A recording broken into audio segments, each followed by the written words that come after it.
દેશો આગળ વધતા જશે એમ એમનું કવિત્વપણું અને સાહિત્ય પીરસવાની કળા આપણા સમક્ષ આવતી જશે. એમનું પ્રથમ પુસ્તક પણ પબ્લિશ થયું છે, કેસરની સુવાસ, જે ખરેખર વાંચવા યોગ્ય છે અને ખૂબ જ લોકપ્રિય બન્યું છે. 2 પુસ્તકો, શિક્ષણની લાગણીસભર વાતો અને કાવ્ય સંગ્રહ આ વર્ષે પ્રકાશ થવા જઈ રહ્યું છે. અનેક છાપાઓમાં શ્રી ડોક્ટર ચેતનભાઈ જોશીએ લેખ પણ લખ્યા છે અને બાલ્યકાળથી જ રાષ્ટ્રીય સ્વયંસેવા સંઘના સ્વયંસેવક પોતે છે અને પ્રાંત સુધીની અનેક જવાબદારીઓ નિભાવી છે. તો આપ સૌની તાળીઓ વચ્ચે અલ્બર્ટ આર્ટ્સ કોલેજના પ્રિન્સિપાલ ડોક્ટર ચેતનભાઈને વધાવી દઈશું. જય હો. પધારો સાહેબ, સ્વાગત છે.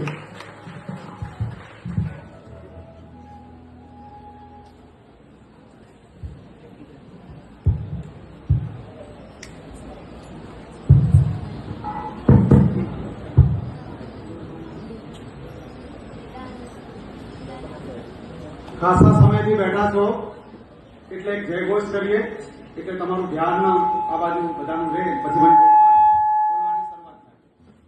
તો એક જયઘોષ કરીશું. ભારત માતા કી જય, ભારત માતા કી જય. આજના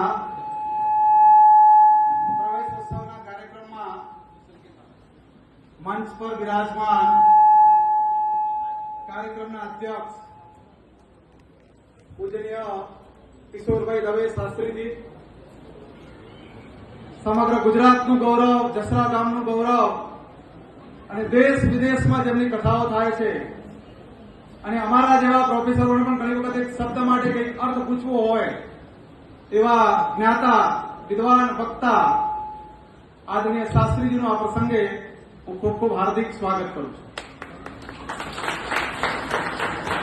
જેમનું આજે સન્માન થયું એવા માન્ય શ્રી હિંમતસિંહજી રાઠોડ, જસરા ગામના જ વ્યક્તિ છે, યુવાન આગેવાન અને જિલ્લા હોમગાર્ડ કમાન્ડર તરીકેની એમની જવાબદારી છે, એમનું પણ ખૂબ ખૂબ હાર્દિક સ્વાગત કરું છું. મંચ પર ઉપસ્થિત સર્વે ટ્રસ્ટીગણ, સંસ્થાના મેનેજિંગ ડાયરેક્ટર ડોક્ટર મનોજભાઈ દવે, ઉપસ્થિત વાલીઓ, આચાર્યશ્રીઓ, ગામના ડેપ્યુટી સરપંચશ્રી, આજે જે પ્રવેશ મેળવી રહ્યા છે એવા પ્રથમ વર્ષના વિદ્યાર્થીઓ અને મારા એસવાય અને ટીવાયના તો વિદ્યાર્થી ભાઈઓ અને બહેનો, આજે જયારે તમારો પ્રવેશોત્સવનો કાર્યક્રમ છે ત્યારે આપ સૌ અહીંયા ઉપસ્થિત થયા છો ત્યારે આપ સૌના માટે મારે એમ કહેવું છે કે આપ મળ્યા મીઠું મલકાયા, લાગ્યું જાણે ગંગા નાયા. આપ મળ્યા મીઠું મલકાયા, લાગ્યું જાણે ગંગા નાયા. આપની કોને મોહ ન માયા, આપ તો છો અત્તરના પાયા, આપ તો છો અત્તરના પાયા. આજના પ્રસંગે સંસ્થા પરિવાર વતી હું આપ સૌનું ખૂબ ખૂબ હાર્દિક સ્વાગત કરું છું, આપ સૌને આવકારું છું. ગઈકાલે જયારે કાર્યક્રમની તૈયારી કરતા હતા ત્યારે વરસાદનો પણ ડર લાગતો હતો, સંખ્યા કેટલી રહેશે એની પણ ચિંતા હતી, પણ જયારે આપણો ભાવ સારો હોય, આપણો ઉદ્દેશ સારો હોય ત્યારે કુદરત પણ એ કાર્યક્રમને સફળ બનાવવા માટે મદદ કરતી હોય છે. અને આજે આપ સૌ જોઈ રહ્યા છો કે આટલી બહોળી સંખ્યામાં આપણે શું આ કાર્યક્રમ કરી રહ્યા છો અને તમે આવ્યા છો ત્યારે મારે એમ કહેવું છે કે ઉપસ્થિત તમે છો તો લાગે છે ઉપવન, કલાકારનું ચિત્ર સંપૂર્ણ જાણે. તમે જાણ હો તો બધા કહી ઉઠે કે વિધાતાની કોઈ કસર રહી ગઈ છે, વિધાતાની કોઈ કસર નહીં. આપ સૌની ઉપસ્થિતિથી આ કાર્યક્રમ શોભી ઉઠે. શાળાકીય શિક્ષણ પૂર્ણ કરીને આપ સૌએ જયારે ઉચ્ચ શિક્ષણ લેવા માટે પગલા માંડ્યા છે, એ પગથિયા ચડવા જઈ રહ્યા છો ત્યારે કેટલીક વાતો મારે તમારી સમક્ષ કરવી છે, કેટલીક શિખામણો પણ મારે તમને આપવી છે, કેટલીક વાતોથી મારે તમને અવગત કરાવવા છે. આ સંસ્થા વિશેષ કેમ છે? આ સંસ્થામાં સૌ તમે આવ્યા છો ત્યારે એક વિદ્યાર્થી હમણાં બોલવા માટે ઉભો થયો, આપ સૌએ એને જોયો, એની વાત સાંભળી. સાંભળ ભાઈ, જાણે એક વક્તા બોલતો એની છટામાં એ વિદ્યાર્થી બોલે છે એના ઘડતરમાં આ સંસ્થાનું મોટામાં મોટું યોગદાન છે. અને મારે તમને કહેવું છે કે આ એક સામળ તો અમે તમારી સમક્ષ રજૂ કર્યો છે. આવા હજારો સામળ અમારે સર્જન કરવું છે અને તમારી સમક્ષ મૂકવા. શિક્ષકનું કામ, શિક્ષણ સંસ્થાનું કામ, આચાર્યનું કામ વિદ્યાર્થીનું જીવન ઘડતર સારી થાય એના માટેનું કરે છે. શિક્ષણના કેન્દ્રમાં સૌથી પહેલા વિદ્યાર્થી છે. આજે ક્યાંક આ વાત ભૂલાતી જાય છે, પણ આપણે અહીંયા શિક્ષણના કેન્દ્રમાં સૌથી પહેલા બાળક, સૌથી પહેલા વિદ્યાર્થી છે એની હું તમને ખાતરી આપું છું. જાપાનમાં એક પુસ્તક લખાયું જેનું નામ છે તોતો ચાન, અને એ પુસ્તક બહુ બેસ્ટ સેલર બન્યું. હજારો કોપીઓ વેચાણી. વાત નાની છે કે એક બાળકી જ્યારે શાળામાં ભણવા ગઈ ત્યારે થોડું તોફાન કરતી હતી. એના શિક્ષકો શિક્ષિકાઓ કંટાળી ગયા.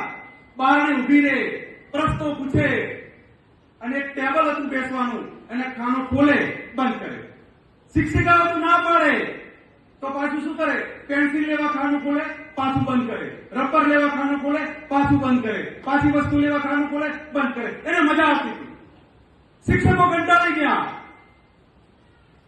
અને એની માને બોલાવીને કીધું કે આ વિદ્યાર્થીને ભણાવી શકીએ નહીં. માતાએ શાળા બદલી અને પહેલા દિવસે માં પોતાની દીકરીને આંગળી પકડીને જે શાળામાં લઈ ગઈ, એના પ્રિન્સિપાલ હતા. એ પ્રિન્સિપાલે માને કહ્યું કે તમે હવે જાઓ, આ દીકરી મને સોંપી. અને એ પુસ્તકમાં લખેલું છે કે 4.5 કલાકે પ્રિન્સિપાલે એ નાનકડી દીકરીને સાંભળી કે તારે જેટલું બોલવું હોય એટલું બોલી નાખ. અને જ્યારે ખાલી થઈ ગઈ ત્યારે પૂછ્યું કે હજી તારે કંઈ બોલવું છે? તો એ મમ્મી વિશે, પપ્પા વિશે, એના ઘરમાં એક કૂતરો હતો એના વિશે બધી વાત કરી. એના જૂના શિક્ષકો વિશે વાત કરી અને આચાર્ય એને વર્ગમાં લઈ ગયા. એનું શિક્ષણ કાર્ય શરૂ થયું. વર્ગ એવો હતો કે બપોર સુધી શિક્ષણ કાર્ય ચાલે, બપોર પછી પ્રેક્ટિકલ ચાલે. ભોજન પણ ત્યાં થાય. માયાથી, પ્રેમથી, લાગણીઓથી, મમતાથી એ આચાર્ય વિદ્યાર્થીઓનું ઘડતર કરે. અને બન્યું એવું કે ભવિષ્યમાં મોટી થઈને એ છોકરી જાપાનની સૌથી મોટામાં મોટી ટીવીની સેલિબ્રિટી બની. અને જ્યારે એને પુસ્તક લખ્યું ત્યારે એના પ્રિન્સિપાલને યાદ કર્યા અને એને કહ્યું, મારી વાત બધા ધ્યાનપૂર્વક સાંભળજો, કે મારા જીવન ઘડતરમાં મારા પ્રિન્સિપાલનું સૌથી મોટામાં મોટું યોગદાન છે. એક શિક્ષક શું કરી શકે, એક આચાર્ય શું કરી શકે, એનું એક મોટામાં મોટું ઉદાહરણ છે. હું તમને જવાબદારીપૂર્વક કહું છું કે સવારમાં જ્યારે ઘરેથી નીકળીએ ત્યારે એક મિશન લઈને નીકળીએ છીએ કે વિદ્યાર્થી માટે, શિક્ષણ માટે શું સારું થઈ શકે. ક્યારેક નિરાશ થઈએ, ક્યારેક થોડું મન પણ ઉદાસ થાય, પણ થાકતા નથી. સવારે જાગીને ફરીથી શિક્ષણ માટેનો એક નવો વિચાર આવે છે અને એ વિચારને મૂર્તિમંત કરવા માટે પ્રયત્નો કરે. શિક્ષણ માટે કુંવારી પ્રગટવી જોઈએ. શિક્ષણ માટે માણસ બેઠો થવો જોઈએ. એ ન થાય તો શિક્ષણ નકામ. સ્વામી રામતીર્થનું નામ તમે સાંભળ્યું હોય. નાના હતા ત્યારે એનું નામ તીર્થરામ હતું. છાત્રાલયમાં રહીને અભ્યાસ કરે. જ્યારે ભોજનનું બિલ આપવાનું થાય ત્યારે રોટલાનું બિલ ચૂકવે, દાળનું બિલ પણ ન ચૂકી શકે એવી સ્થિતિ. એ વિદ્યાર્થી મોટો થયો. એના ગુરુપતિ એને પૂછતા કે ભાઈ તું ભોજનનું બિલ પૂરું કેમ નથી આપતો? ત્યારે એ કહેતો કે મારી પાસે દાળ ખાવાના પૈસા નથી, હું આજે રોટલો છે ને એ પાણીમાં પલાળીને ખાઈ લઉં.